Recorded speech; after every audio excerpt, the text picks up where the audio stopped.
Сәлеметсіңдер ме балалар? Қазір бізде дүниетану сабағы. Бүгінгі сабағымыздың тақырыбы катаклизм кезіндегі менің қауіпсіздігім.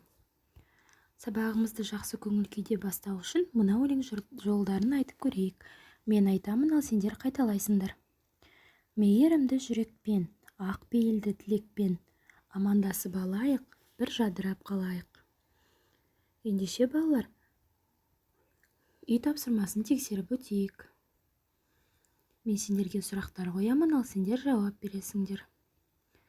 Катаклизмнің түрлерін ата. Қандай катаклизмдер жайлы білесіңдер? Олар бізге қалай әсер етеді? Қандай катаклизмдер болуы мүмкін? Жарайсыңдар балалар. Балалар, бүгінгі сабақта біз катаклизм кезіндегі қауіпсіздік шаралары жайлы айтатын боламыз. Ендеше, алдарыңда берілген сызбаны пайдаланып, қыста, көктемде, жаз бен күз мезгілдерінде өздерің тұратын аймақта қандай катаклизмдер болуы мүмкін екенін айтып көріңдер. Жарайсыңдар балалар. Жалпы катаклизм табиғи факторларға байланысты. Оны алдын ала болжап, күні бұрын дайындалуға болады. Су тасқыны да сондай апаттардың қатарына жатады. Ал енді балалар, су басу қаупі төнген жағдайда қандай қауіпсіздік ережелерін сақтау керек? Ережелерді өз беттеріңше құрастырыңдар.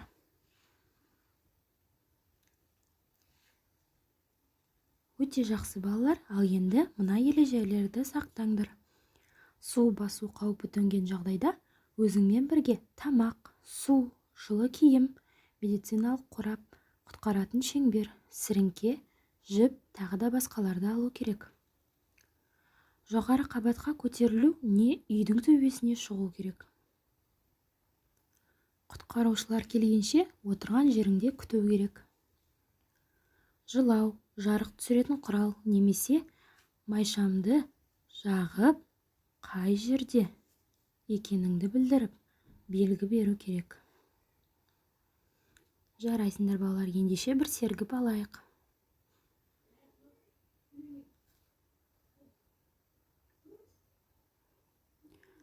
Ал енді балалар, жеке дәптермен жұмыс жасаймыз. Жұмыс дәптеріндегі тақырыпқа байланысты тапсырмаларды орындайық. Жарайсыңдар балалар, орындап болсақ, топтық жұмыс жасап көрейік. Түрлі катаклизм жағдайындағы қауіпсіздікті сақтау жайлы сурет салыңдар.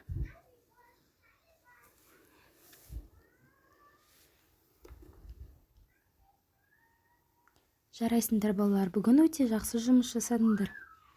Ендеше, сабаққа кері байланыс жасайық. Сендерге алдарыңда 3 түрлі смайл берілген. Оның біріншісі, мен сабақты жақсы түсіндім, көңілді болды дегенді білдіреді. Екінші смайл, мен сабақты толық түсінген жоқпын. Ал үшінші, сабақ маған ұнаған жоқ дегенді білдіреді. Осы 3 смайлдың біреуін таңдау арқылы сабаққа деген көзқарастарын жайлы айтыңдар.